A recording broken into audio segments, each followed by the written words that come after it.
रविंद्रनाथ पडारिया, संयुक्त निदेशक कृषि प्रसार, भारतीय कृषि अनुसंधान संस्थान। आप सभी दर्शक भाइयों को पूसा संस्थान की तरफ से हार्दिक अभिनंदन।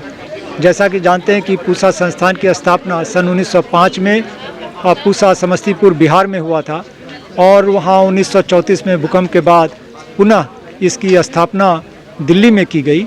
और तब से निरंतर पूसा संस्थान किसानों के लिए समर्पित रहा है और समय समय पर जितने भी तरह के तकनीकी विकास हो सकते हैं उनको विकास करके प्रसार करके किसानों को समृद्ध किया गया है और उसी कड़ी में हम लोगों ने हरित क्रांति की उपलब्धि भी प्राप्त की। अभी वर्तमान समय में जो चुनौतियां हैं, विशेषकर पर्यावरण के बदलाव में, प्राकृतिक संसाधन के संरक्षण में, उसके लिए उपयुक्त तकनीकों का विकास किया जा रहा है और 122वां जो आज स्थापना दिवस समारोह किया गया, इस पर हम लोग अब ये सोच रहे हैं कि आगामी हम लोगों का जो शोध है, शिक्षा है, प्रसार है, किस तरह से उसका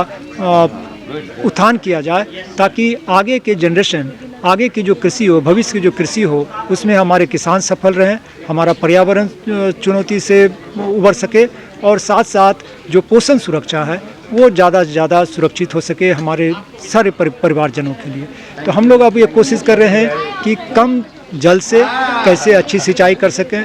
कैसे उन्नत प्रजाति का इस्तेमाल करके हम उत्पादन बढ़ा सकें और ज़्यादा उत्पादन हम लोग इस पर ध्यान दे रहे हैं कि उसमें पोषण का जो मात्रा वो ज़्यादा बढ़ा रहे हैं, तो जिसको हम बायो फोर्टिफिकेशन कहते हैं, उसकी तरफ हम लोग सोच कर रहे हैं कि जो भी आहार हो वो संतुलित आहार हो और किसान भाई परिवार जो भी उगाएं वो स्वस्थ उगाएं, कम खाद,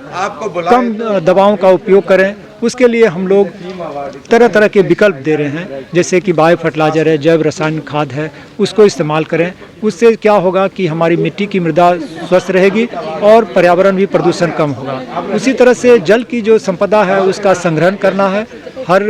जगह पर कि किसानों को ये बताया जा रहा है कि कृपया आप अपने यहाँ जितनी भी वर्षा होती है उसका जल संग्रहण करें ताकि आपकी सिंचाई ठीक रहे और जो भूमिगत जल है उसका हम कम से कम इस्तेमाल करें। दूसरा जो हमारा मुख्य मुद्दा है पर्यावरण का, जो हमारी खेती की पद्धति है उसमें जो अभी एमिशंस हो रहे हैं, कार्बन डाइऑक्साइड एमिशंस का, नाइट्रस एमिशंस का है, उससे जो है प्रदूषण बढ़ता है तो और जो ग्रीन हाउस इफेक्ट होता है, तो उसमें कुछ हमारी जो तकनीक है संरक्षित कृषि की, उसके लिए हम लोग ज़्यादा से ज़्यादा लोगों को कह रहे हैं कि ऐसे तकनीकों को आप इस्तेमाल करिए जो